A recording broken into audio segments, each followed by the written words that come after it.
آج ہم جس قدر افتراق و انتشار کا شکار ہیں، یہ کوئی ڈھکی چھپی بات نہیں۔ بقائے معاشرہ کے لیے ہمیں ایک مرکز پر اکٹھے ہونا ہوگا، اپنی صفوں میں اتحاد و یکجہتی پیدا کرنی ہوگی، ورنہ یہ عظیم غلطی ہمیں کبھی معاف نہیں کرے گی۔ ایک مقولہ مشہور ہے کہ خدا انسان کو معاف کر دیتا ہے، انسان کو معاف کر دیتا ہے، مگر انسان کی غلطی انسان کو کبھی معاف نہیں کرتی۔ اتحاد زندگی ہے اور اختلاف موت۔ جب تک ہم لامرکزیت کا شکار رہیں گے، زمانہ کبھی ہمارے حال پر ترس نہیں کھائے گا، اور جب چاہے گا ہمیں اچک لے جائے گا اور صفحہ ہستی سے مٹا دے گا۔ فرد قائم ربط ملت سے تنہا کچھ نہیں۔ اقبال کے اس مصرے کے مطابق کسی بھی ملک کی بقا کے لیے ریاست، عوام اور اس کی محافظ فوج میں ایک ربط لازم ہے۔ اسی ربط سے ریاست قائم و دائم رہتی ہے، جبکہ اس توازن کے بگاڑ سے معاشرے میں افراتفری اور تناؤ پیدا ہوتا ہے۔ دنیا کی تاریخ میں بہت سے ممالک معرض وجود میں آئے ہیں اور کئی ممالک ٹوٹ گئے۔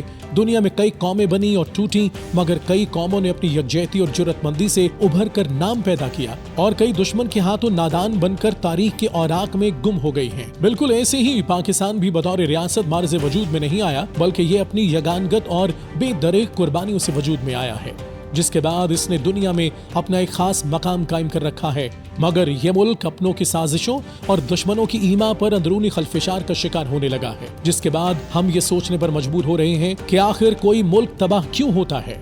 سوڈان کسی دور میں افریقہ کے آسودہ حال ممالک میں شمار کیا جاتا تھا اور معاشرتی اور جمہوری طور پر ایک مستحکم مملکت تصور کیا جاتا تھا، مگر ملک دشمن عناصر نے سیاسی، عسکری اور معاشرتی یکجہتی میں فساد کا ایسا بیج بویا کہ سوڈان انتشار کا شکار ہو کر تباہی کے دہانے پر آن پہنچا۔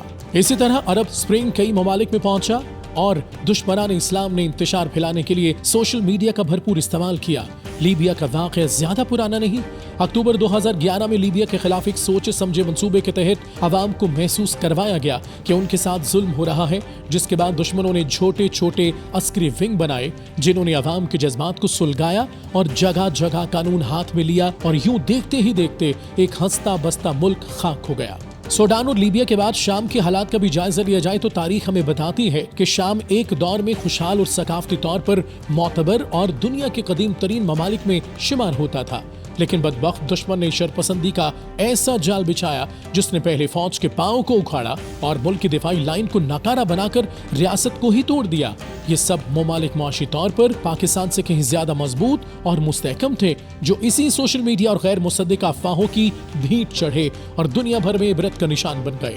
جتنی ڈیجیٹل تخریب کاری پاکستان میں ہو رہی ہے، اس کا 25 سے 3% ان ممالک میں ہوئی تو یہ بڑے ملک تباہ ہو گئے، مگر پاکستان آج بھی قائم و دائم ہے۔ پاکستان میں عوام اور فوج کے رشتے کا مضبوط ہونا ایک ایسی حقیقت ہے جس سے کوئی بھی انکار نہیں کر سکتا۔ ویسے تو مختلف مواقع پر عوام کی فوج سے محبت کا اظہار ہوتا رہا ہے، لیکن 1965 میں بھارت کے ساتھ ہونے والی جنگ کے دوران جس طرح عوام نے خود کو فوج کے شانہ بشانہ کھڑا کر کے دفاعی وطن کے لیے یکجہت اور متحد ہونے کا ثبوت دیا، اس کی مثال دنیا میں کم ہی ملتی ہے۔ 9 مئی کے تکلیف دہ واقعات کے بعد بھی ملک کے مختلف شہروں میں عوام نے جس طرح فوج کے ساتھ یکجہتی کے لیے مظاہرے کیے، اس سے بھی یہی اندازہ ہوتا ہے کہ عوام اور فوج کا باہمی رشتہ بہت مضبوط ہے، اور ہمارے دشمن اس رشتے کے خلاف جتنی بھی سازشیں کر رہے ہیں وہ ناکام ہی ہوں گی۔